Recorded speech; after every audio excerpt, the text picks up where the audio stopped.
Empezamos aquí el tema 15, la transición democrática, con el apartado 1, Sociedad y Economía en la España del inicio del reinado de Juan Carlos I, en la página 434. Con el fallecimiento de Franco el 20 de noviembre de 1975, acaba en España una etapa de nuestra historia, la de la dictadura, y comienza otra, la de la transición de esa misma dictadura a la democracia, en la que vivimos hoy. Tras una última fase del franquismo en la que convivieron el desarrollismo económico y cambios sociales con el inmovilismo político del régimen, la población española estaba deseosa de que llegaran reformas que democratizaran ya por fin al país, poniéndose así al nivel del resto de sus vecinos europeos. El hombre que debía liderar ese proceso era el rey Juan Carlos I, que en principio no tenía muchos apoyos. Por un lado, los franquistas y nostálgicos de la dictadura desconfiaban de él, y por otro, los demócratas tampoco se fiaban mucho, dado que había sido elegido sucesor por el propio Franco.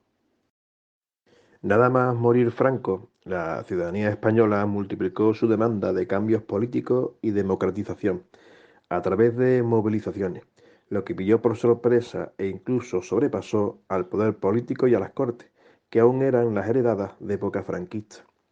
Arias Navarro se mantuvo como presidente del gobierno en los primeros meses de Juan Carlos como rey, y eso provocó una gran conflictividad, pues no era un primer paso esperanzador para lo que esperaban cambios aperturistas. La presión popular consiguió que el gobierno concediera un indulto para los presos políticos sin delitos de sangre encarcelados por oponerse a Franco en noviembre de 1975. Así, por fin, los opositores interiores al régimen, líderes de partido y sindicatos clandestinos, pudieron salir a la luz, e incluso algunos de los exiliados empezaron a retornar a España. Sin embargo, para muchos aún no era suficiente, y exigían una amnistía general, sobre todo en el País Vasco, y que incluyera a los presos de ETA.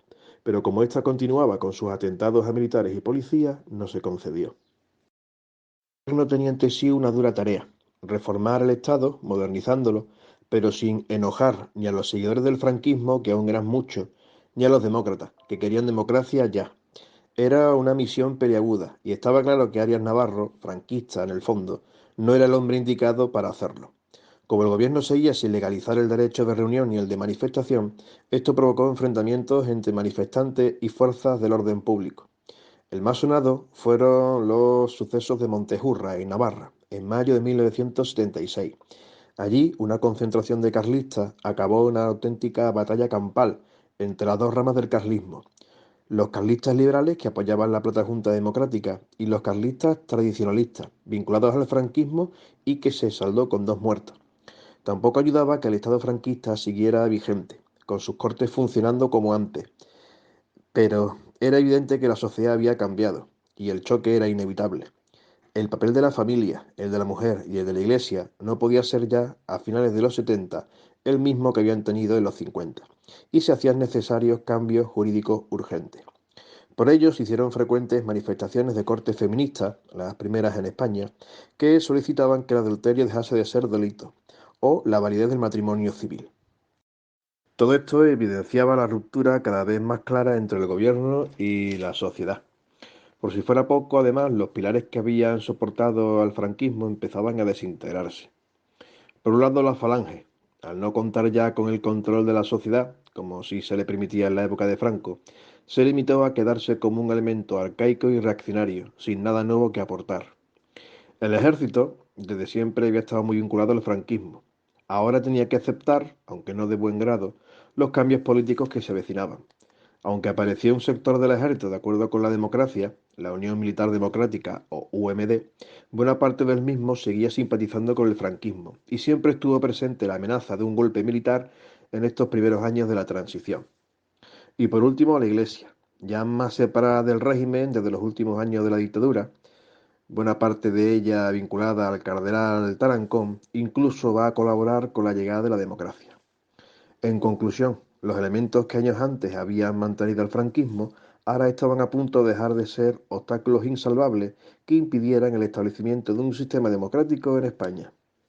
1.2. Crisis económica. Ya hemos comentado en el tema anterior cómo, a partir de 1973, el aumento del precio de los barriles de petróleo provocaron una grave crisis económica mundial. Esta crisis se hizo notar fuertemente en nuestro país, originando un aumento acelerado de los precios o inflación, una paralización en el consumo y en la producción industrial que estrangularon nuestra economía y un crecimiento del paro. Todo esto se agravó también como consecuencia de las características tan específicas de nuestra economía provocadas por el desarrollismo de época anterior, como el desequilibrio entre regiones, el excesivo intervencionismo estatal o la dependencia tecnológica y energética. En conclusión, comenzó en España una profunda crisis económica que ocupó toda la década de los 70 y comienzo de los 80. Como efecto de todo esto, se dieron las siguientes cifras. La inflación pasó de un 10,6% a un 18,7%, el paro ascendió a varios millones de personas y el déficit comercial que se alcanzó fue de unos 7.000 millones de pesetas.